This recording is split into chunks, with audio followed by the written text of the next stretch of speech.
Good morning and welcome to Roundtable, a public service program presented by Media One Group LLC and this station. I'm Jordan Wetson, and this morning I am joined by Mike Hooper. Mike Hooper works with Smart Recovery. It is an international organization, but they actually have their national headquarters set up in Lake County. And over the course of this half hour, Mike is going to share with us his story and more about what Smart Recovery is all about. So please welcome Mike Hooper. Mike, thank you so much for taking the time this morning. My pleasure, Jordan. Happy to be here. So to start, we got a message on one of our Facebook pages, and this girl, I think her name was Allie. She was Allie Adnero, yep. Yeah, she was talking to us about how you were featured in a local newspaper, and she said that you were quite the character. She said, that you had quite the story, being that you are a veteran and that you had your own battles with addiction. You had perseverance through recovery, and now you're working with Smart Recovery. So I guess lead me through what you went through, how you found recovery, and how you found Smart Recovery. Absolutely. So as Ali hinted to, my story started with alcohol addiction over 20 years ago. How it ties into the military and with Smart. Towards the end of my military career, I had a serious alcohol addiction. And after my deployment to Guantanamo Bay, when I came home, I had a very hard time adjusting and keeping that addiction under control. It was rearing its ugly head during my military career, which caused problems in itself. But fortunately, I was able to be honorably discharged and come home. But as I came home, I found readjusting with this addiction a serious problem. It was getting harder and harder to hide. As years went on, I fell deeper and deeper into the addiction, and didn't know where to turn. I started to really understand that I had a problem. I knew I needed to do something about it, but I was not responding very well to any of the options that I had previously attempted. I've tried 12-step programs. I tried personal therapy. Nothing was working, and I kept falling deeper and deeper into the hole. I eventually lost jobs. I've lost relationships. I lost the trust of family. I was arrested. I spent time in prison. All related to my addiction. So I really started to lose hope. So finally, I actually reached out to the Veterans Association, and I reached out to their crisis line, and I was able to get myself onto a program in Connecticut from the West Haven VA that actually featured Smart Recovery. I had never heard of Smart Recovery prior to this. I had no idea what it was, and at this point, I was at a very low end. I was desperate for help, but I didn't know. I was very cynical and skeptical about what would work, so I definitely didn't go into it with a positive attitude. But from that first meeting, I was completely transformed. I was so amazed at the directness of the program, the way it was so catered to your own self-management needs, and the guidelines of tools that not only worked with my addiction, but also worked towards my emotional issues, the problems I was having with my lifestyle, the way I was viewing myself as a person. Smart Recovery addressed all of that, and there were a lot of questions that I had prior to joining Smart Recovery concerning recovery itself that I wasn't getting answers to. And when I got to Smart Recovery, I started to get those answers. So the program really resonated with me. It wasn't just with me. It was with the other veterans as well. And a lot of them had found Smart for the first time and were just as impressed by it. So I knew as I progressed through the program that this was something I wanted to pursue in further detail. So after completing a 4-month intensive inpatient program, I received my certification to become a facilitator with Smart Recovery. Returned back to New Jersey, started my own meeting in Hackensack under the tutelage and mentorship of Alex Gadray, who is the regional coordinator out in New Jersey. And from there, I knew this was what I wanted to do. I was a volunteer at the time, but I was very interested in pursuing a career with this company because I knew this was what I wanted to do. This is where I wanted to be. I wanted to be able to give back to as many people as possible who were struggling and searching for an answer that they were having trouble finding, because as long as this program's been around since 1994, it's still not very well known, and I wanted to help get that knowledge out there. So I continued with my volunteership. After attending a conference in Chicago, I found out about the regional coordinator position that was open here in Ohio, and I immediately jumped at it. So I flew 400 miles from good old North Jersey and came out here. I got here in February, actually, of this year, right before the lockdown, which was tough. But, I stayed with it. I did what I could, remotely, and I started working very closely with the Lake County National Office location here in Mentor, particularly with Christy Alessia and Mark Ruth, who are the executive directors and assistant executive director. And from there, they both told me about an exciting new position that they were trying to facilitate. That was a state outreach director. And they told me that I might be a good fit for it, and if I was interested, to let them know, and I was definitely interested. So I was actually offered the position about 3 weeks ago, and that's where I am now. So now my primary responsibility is to coordinate outreach efforts here in the state of Ohio for Smart Recovery. So you mentioned, Mike, that you went through a 12-step program, and that did not work for you. And then you find yourself kind of just, I don't know, almost in a state of skepticism, walking in to Smart Recovery, which on the website says it has a 4-step program. So out of curiosity, what was that you said that first meeting changed your life. Out of curiosity, I mean, what was so different about that first meeting with Smart Recovery as opposed to maybe, say, like an Alcoholics Anonymous?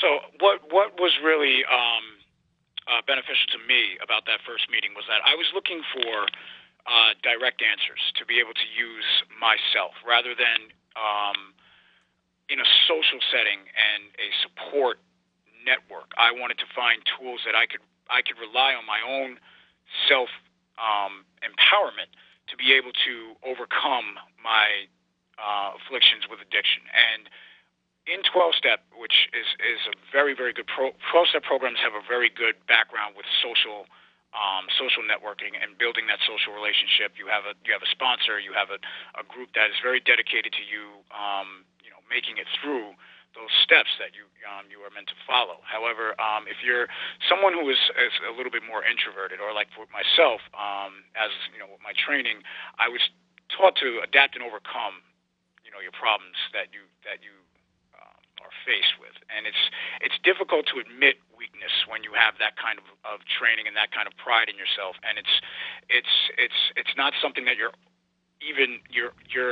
able to openly express in a group. So sometimes people have trouble, in programs that lean heavily towards the social networking. So when I got to Smart Recovery, instead of a linear 12-step program, they had a 4-point system, and that 4-point system is not a linear system. It's something that we base our tools and our work and our philosophies on. And point 1 is building and maintaining motivation, and which is pinnacle when you're doing any type of recovery program. 2 is coping with urges and cravings. 3 is managing your thoughts, feelings, and behavior. And 4, which is the point that really resonated with me, was having a balanced lifestyle. And by balanced lifestyle, what we mean is that in Smart Recovery, we don't just focus on the addiction itself, because once you can stop your addictive or destructive behavior. You can go what they call quote-unquote cold turkey, so to speak. And you might not be drinking, you might not be indulging in drugs, you might not be indulging in your addictive or destructive behavior at all, but you might not be recovered from it. You just might not be partaking in it. There might still be emotional or mental afflictions that you're suffering from that you're not addressing, and that can also resonate within your daily lifestyle. So SMART also focuses on that. We focus on not just taking away the addiction, but putting something back in there that's positive, reforming your lifestyle so that you're able to live in contentment regardless of where you stand. Whether you're at the beginning of your recovery or you're somebody who's a veteran of recovery, that's focal point of the training that we partake in. And that's something that resonated very well with me, because I was not just suffering from addiction, but I was very unhappy with my life. I was very depressed. I was 36 years old. You know, I didn't feel like I was accomplishing much, regardless of all the advancements and opportunities I had that I had squandered because of my addiction. I didn't feel like I was where I needed to be, and I was very, very hard on myself, as a lot of people suffer from. You know, our worst critics are ourselves. You know, Smart Recovery helps us face those aspects and build self-acceptance to what we are, and learning the tools to move forward and progress forward past that point. So that's what really, really resonated with me from that first meeting, that I didn't really receive well from any other program. Now, you talked about your personal affliction. You are being addicted to alcohol. Alcohol, yeah. Right. And there are, I'm just looking at your website here, smartrecovery.org. Yeah. Not only is alcohol listed, gambling, prescription drugs, heroin, sex addiction, even something as, something like smoking, someone who's having a hard time to quit smoking. So you guys really cover a wide array of addictions throughout. And so I know, and I'm sure you're aware that, much of the country is in an opioid epidemic. It's having a problem with not only just opioid addiction, but opioid deaths and overdoses. Yes. And that can be from prescription drugs and heroin. So, I mean, that is something that you guys are at the forefront of helping people get their lives back on track. Correct. And you said it yourself, Jordan. I mean, we attack a wide array of addiction and destructive behaviors, which is why we don't specifically name the addiction when we're talking about a participant and what they're going through in Smart Recovery. We name it as an addiction or a destructive behavior because it varies from person to person. And even someone who's suffering from the same affliction might have a different path within that addiction, so as well as in recovery. Smart Recovery bases a lot of its tools and aspects on cognitive behavioral therapy and rational emotive behavioral therapy created by Dr. Albert Ellis. And back in 1994, a lot of what they were working on, Dr. Joe Gerstein, who was one of the founders of the program, was working on what did start with smoking. And it's progressed. They found out that these tools were not just effective with smoking or drinking, but a wide array of addictive and destructive behaviors, because the program focuses on self-management. You learn tools to manage yourself, to gain control over your thoughts, feelings, and behaviors, learning how to dispute irrational beliefs, learning how to comprehend cost-benefit analysis within your lifestyle, and being able to come up with a change of plan for your life that can work effectively to almost any type of addictive or destructive behavior, because this program does not ask the participant to change for the program. The program molds itself around the participant. Smart Recovery is about options, and that's one of the reasons why I feel this program is so effective, is because we don't focus on one main path. There's many different arrays that can be found within recovery. And Smart Recovery is an evidence-based program. It's not just secular, it's not just science-based, it's an evidence-based program. We are also symbiotic, being that we work very well with other recovery programs. Many of our participants are still involved in 12-Step. Our regional coordinator from New Jersey is very heavily involved in 12-Step because the program works both ways. You get a great social and buddy system aspect from 12-Step programs, and then when you need an individual reflection on aspects that can bring you self-empowerment, you can fall back onto your tools from Smart Recovery. So they work very well together. So it all just depends on the individual. So as far as it goes for opioid addiction, and keep in mind, because of COVID-19 and the pandemic that we're plagued with in this country and also around the world, many locations are still heavily in lockdown. A lot of meetings that people who are in recovery depended on got shut down because of the government telling people that we had to keep social distancing as a priority. And as these meetings got shut down, a lot of people didn't nowhere to turn because they were used to going to these meetings. They were their fallback. That's what they did to maintain. And addiction has actually become a serious problem. It's not. I believe it's not being talked enough during this pandemic because it is a serious issue right now. What's great about Smart Recovery is it was born online. It was an online program started in 1994, and transitioning our face-to-face meetings to Zoom platforms and our Smart Recovery Online status was very easy for us because we had already had the background in it. So we were able to maintain and keep those meetings going for our participants, which was we received many affirmations of how helpful that has been because it was extreme worry for many people that lost that face-to-face connection. Now they can at least have some type of interaction still with our online program. So absolutely, we are committed to not just alcoholism, gambling, or sex, or even opiates. We're committed to combating any addictive or disruptive behavior a participant comes to us looking for help from. On your website, smartrecovery.org, and again, we're talking with Mike Hooper, who works with what's your official title? I'm sorry, Mike. No, it's fine. I'm the Ohio State Outreach Director. So okay. I'm the Director for Outreach Programs, our efforts here in Ohio. And again, they have an office in Lake County, which actually is the national HQ right there in Mentor, and pretty much serve. Well, I mean, you guys are an international company, so you serve everybody. I'm looking at your website here, smartrecovery.org, and to you, the listener, if you want to find out more, take a look. You can get it right on your phone. The mobile website is easy to navigate. Individuals, family, and friends, and you even work with courts and corrections. Absolutely, yes. And we are. It's Smart Recovery is recognized by a lot of official agencies. For instance, the National Institute on Alcohol Abuse and Substance Abuse and Mental Health Services Administration, the Federal Bureau of Prisons. Reason being, we are very heavily affiliated with getting the program recognized in government and local government and judiciary agencies to be able to offer an alternative to 12-step programs that are offered on a government level. Myself, I'm very committed to getting this program affiliated into other VAs, not just the ones that I was part of on the East Coast, but we work very, very closely with the VA here in Cleveland, where I'm currently residing. And we've just actually started our first online meeting at the Cleveland VA here, and we're looking to expand from there. Especially, again, as someone who has gone through the penal system from alcohol-related charges, I know how difficult it can be trying to find recovery in that system because it is very heavily based on 12-step programs, and there were no options when I went through.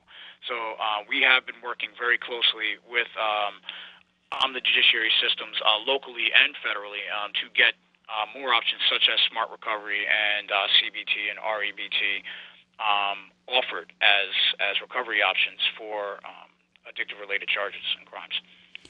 You can just going through the website, in the About Smart Recovery, I see something called a 5-year plan. Okay. Talk to me a little bit about what that 5-year plan entails. It's about 20 pages long. For you, if you want to look it up, if you want some light reading material, it's about 20 pages long. But Mike, tell me a little bit about that 5-year that 5-year plan. Well, to break down that whole 20 pages in about 35 seconds, a lot of that has to do with Prochaska and DiClemente stages of change. And what that is a spiral occurrence chart where we recognize where we are in our recovery. So it starts out with pre-contemplation, where you are as in you don't believe you have a problem. There's nothing wrong with your life. Your addiction is not something that is causing an issue. So you don't feel like you need recovery at that point. The next stage would be contemplation, whereas you're starting to realize, hey, you know what, there might be something wrong here. I might need to do something about it. But you haven't reached the point of committing to actually moving forward with that. So then the third stage would be preparation. It's okay, you've realized you have an issue. What can I do about it? What's out there that might work for me? So you may start researching information. You may start asking people who are in recovery, hey, you know, if I did have a problem, and I'm not saying I do, but if I did, what can I do? You know, you're putting your toe in the water, so to speak, at that stage. Fourth would be action, which is now you're actively taking part in your recovery process.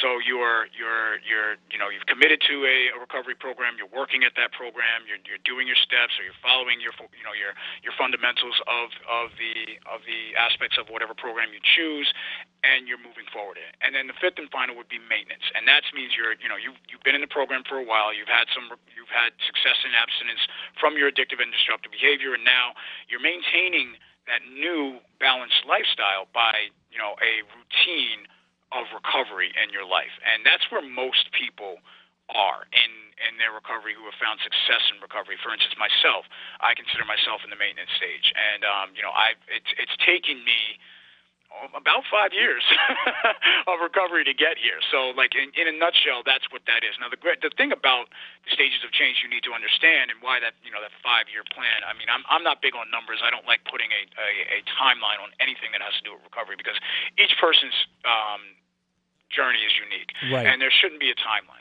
It's just like the person who makes their timeline for at 20 I want to have a great job, and 25 I want to get married, and 30 I want to have my first kid. You know what I mean? Like, those are all great ideas, but if it doesn't work out, you know what I mean, and you're not prepared for that failure or that rejection or that that hiccup that causes that wrong, in recovery that can be very, very devastating. You know what I mean? If you set a linear goal and you don't make it, and you feel like you have to go all the way back, it's very destructive. So to a lot of people, and that's why the stages of change is not. It's considered a spiralistic concept, because you can move in between those stages depending on where you are in your recovery. You might have a lapse or a relapse somewhere within the action or the preparation and action stage, but feel like I still am committed to recovery. I just had a momentary revisit back. I still want to prepare. I still want to get there. So you might just need to go back to preparation. You might just need to realize, okay, what I was doing doesn't work. What else is out there that might be more effective? You don't have to go all the way back to pre-contemplation. That's not how the stages work.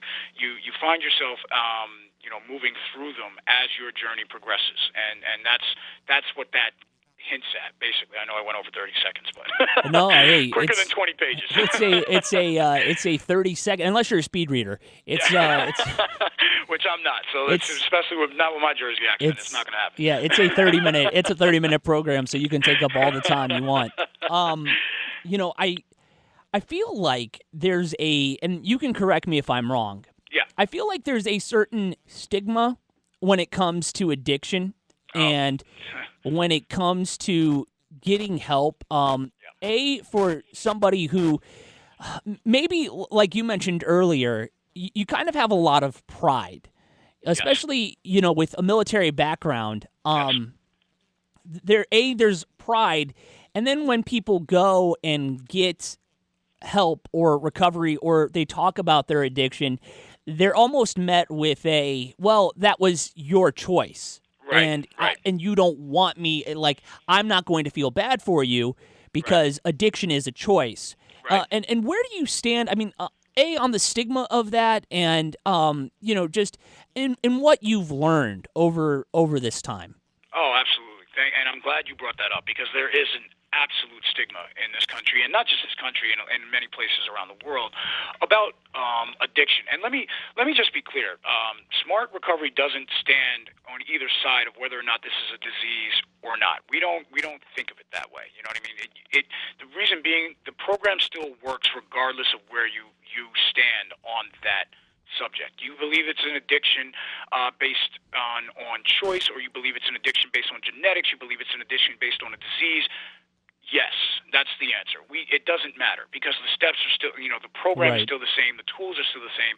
In Smart Recovery, we teach a tool which is called Unconditional Self-Acceptance, and in a nutshell, what that is we remove that premise of self-worth from your vocabulary, and being that, because with self-worth, you're putting a value on who you are based on other things in your outside of your hemisphere that you've learned to judge yourself on, and that can be very, very counterproductive in recovery. What we rather focus on is accepting the fact that yes, there is an issue in your life, there is a balance, there is a disorder, and you are not yourself when you are suffering from that disorder. If that was the case, you wouldn't be seeking recovery. You have a cognitive side of you that wants to be free of this, that wants to progress past this, wants to be able to manage it and to become someone who is not bound by their addiction or destructive behavior. And that to get to that point, you have to accept the fact that yes, this does exist. Yes, it is a part of you,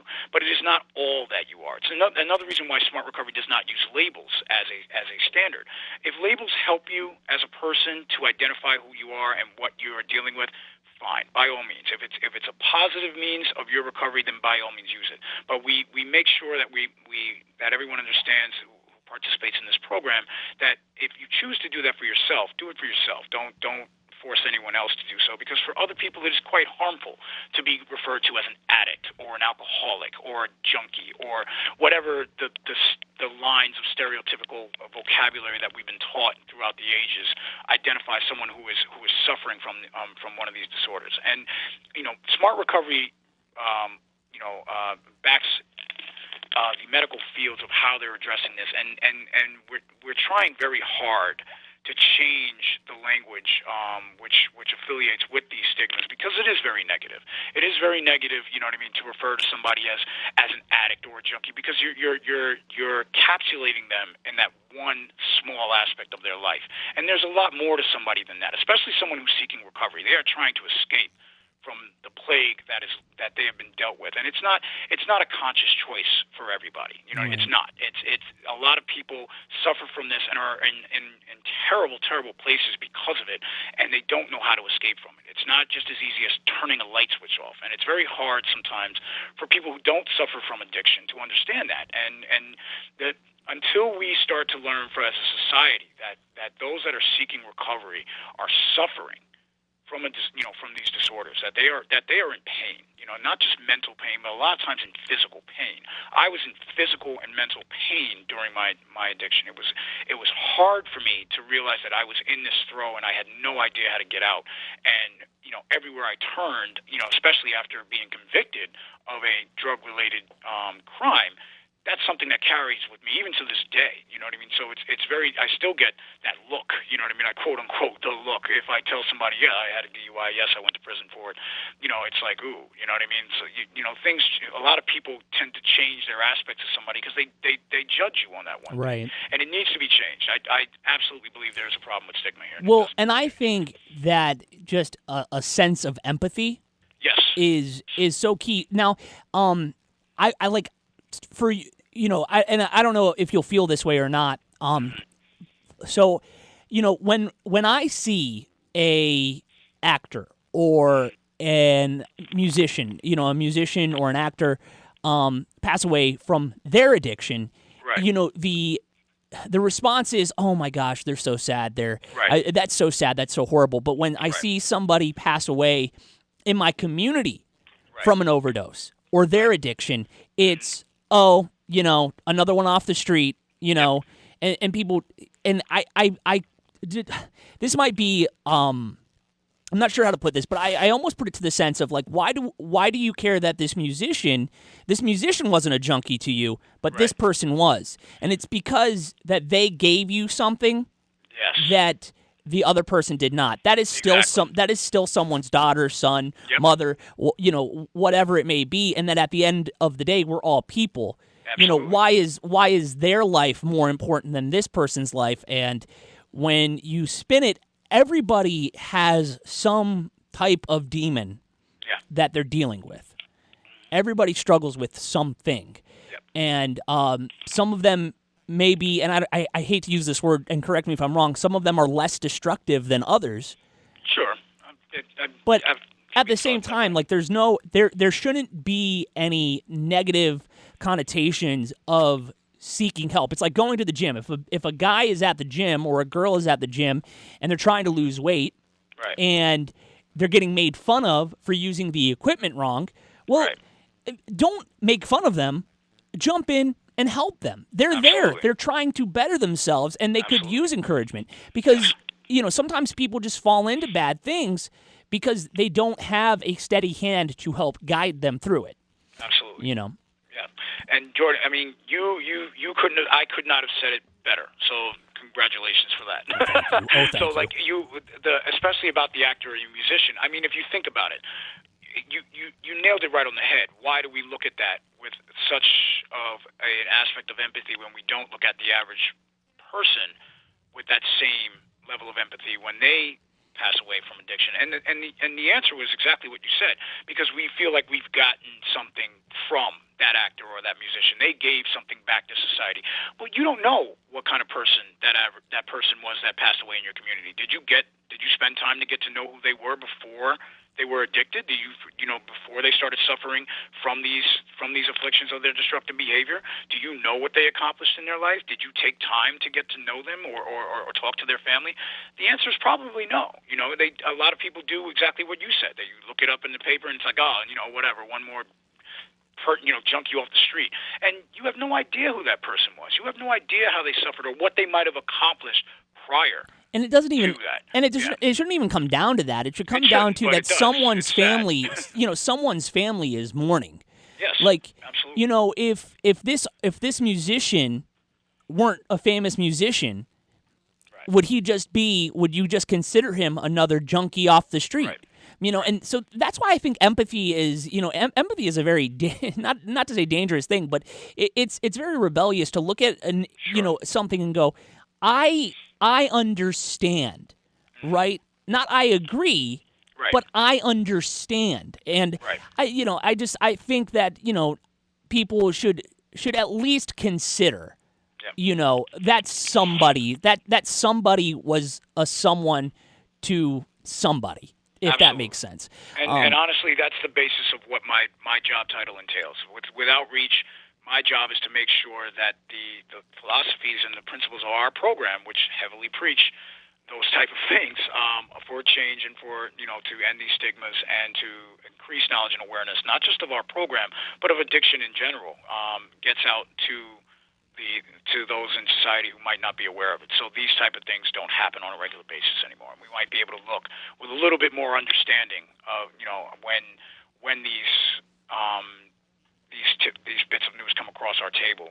Now we have a little bit more understanding of what addiction is and what they're going through, and it might not just be something we just, as a society, just dismiss as a personal choice, and realize that it is a national and international problem, and it's something that affects us as a whole. Absolutely. As a people. Absolutely, Mike. Well, I could go another half hour with you, but we're actually over our time. But okay, I very much appreciate you taking the time this morning to discuss everything about Smart Recovery, share your story. If the listener wants to reach out and they want to find out more about Smart Recovery, I've plugged the website, that's smartrecovery.org, but they can also call you, I'm sure. Yeah, absolutely. And I have an email available that they can reach me via email. It's mhooper@smartrecovery.org, and that's just my name, just M and then HOOPER @smartrecovery.org. Free to email me, and my contact information is available on the website. So by all means, reach out. I'm always working. Mike, thank you so much for the time. I'm sure we'll catch up soon. You take care and stay safe. Thank you, Jordan. It's been an absolute pleasure. Appreciate it. This has been Roundtable, a public service program presented by Media One Group, LLC, and the station. Good morning. The station. Good morning. The station. Good morning. The station. Good morning.